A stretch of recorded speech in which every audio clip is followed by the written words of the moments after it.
So fertility journey అంటే most important ఏది? మెడిసిన్సా, లేదా ఇంజెక్షన్సా, లేదా ఐవీఎఫ్లో కూడుకున్న స్కాన్సా?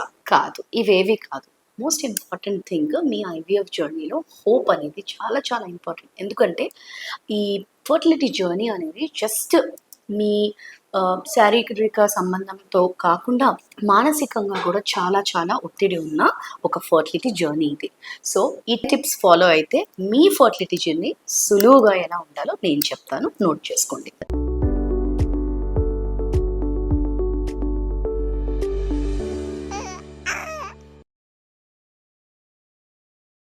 So first and most important నేను ఏం చెప్తానంటే, ఆల్ ద పేషెంట్స్కి మీ మెడిసిన్స్ అండ్ ఇంజెక్షన్స్ ఏవైతే ఉన్నాయో మీ డైరీలో రాసుకోండి. ఎందుకంటే అవి వాట్ ఆర్ దోస్ ఇంజెక్షన్స్, ఏ టైంకి వేసుకోవాలి, దానివల్ల ఏమైనా సైడ్ ఎఫెక్ట్స్ ఉన్నాయా, ఇవన్నీ మీ డాక్టర్తో చక్కగా డిస్కస్ చేయొచ్చు. ఒకటి. రెండు, that is called as journaling అనమాట. మన డైరీలో మన మెడిసిన్స్ ఏమేమి వేసుకుంటున్నాం ఏంటి అనేది రాసుకోవడం. సెకండ్ది వచ్చేసి మోస్ట్ ఇంపార్టెంట్, స్ట్రెస్కి దూరంగా ఉండడం. స్ట్రెస్కి దూరంగా ఉండడం అంటే it is not possible, but దాన్ని కంట్రోల్డ్ అట్మాస్ఫియర్ లైక్ మెడిటేషన్ కానీ, యోగా కానీ, వాకింగ్ కానీ, ఎక్సర్సైజ్ కానీ చేసి వాటికి దూరంగా ఉండొచ్చు. And third and most important ఏంటి?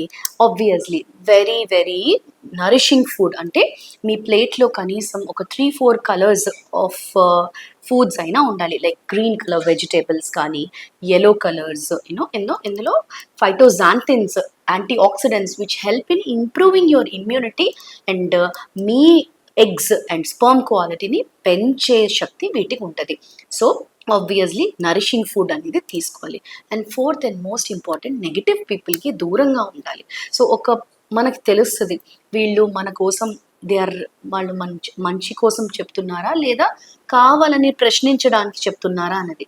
సో అటువంటి పీపుల్కి ఖచ్చితంగా దూరంగా ఉండాలి.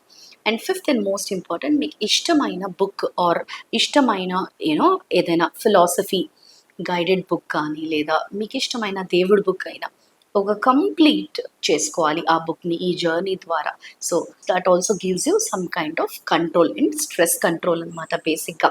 And sixth and most important, పార్ట్నర్తో ఎవ్రీథింగ్ షేర్ చేయాలి. అండ్ పార్ట్నర్ చాలా చాలా మోరల్ సపోర్ట్ ఇవ్వాలి. ఎందుకంటే ఈ ఐవీఎఫ్ జర్నీలో అందరికంటే ఎక్కువగా లేడీకి స్ట్రెస్ ఎక్కువ ఉంటుంది. ఇంజెక్షన్స్ తనే తీసుకోవాలి, బేబీని తనే పెట్టించుకోవాలి, పికప్ తనే చేసుకోవాలి. సో ఆ స్ట్రెస్ అనేది చాలా ఎక్కువగా లేడీ మీద ఉంటుంది. సో ఆ లేడీని కొంచెం రిలాక్సింగ్గా మంచి మోరల్ సపోర్ట్ ఇచ్చే హస్బెండ్స్ అంటే చాలా చాలా ఇష్టం. Instead of blaming you have to give the moral support. అది.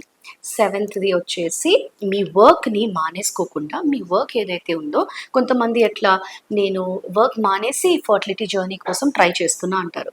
అది అస్సలు అవసరం లేదండి. ఎందుకంటే కంప్లీట్ బెడ్ రెస్ట్ అనేది it is not at all required. So most important వచ్చేసి మనకి మీ పనులు సవ్యంగా మీరు చేసుకుంటూ ఇది ఒక భాగంగా మాత్రమే పెట్టాలి. కంప్లీట్ ఫోకస్ 100% దాని మీదే పెడితే స్ట్రెస్ అనేది ఎక్కువగా పెరుగుతుంది. సో అర్థమైంది కదా? నా ఈ ఇంపార్టెంట్ పాయింట్స్ నోట్ చేసుకోండి. అండ్ వెరీ వెరీ ఇంపార్టెంట్, కింద మన కామెంట్ బాక్స్లో లింక్ అని టైప్ చేస్తే మీకు పర్సనల్గా మేము ఒక చార్ట్ పంపిస్తాం. Thank you.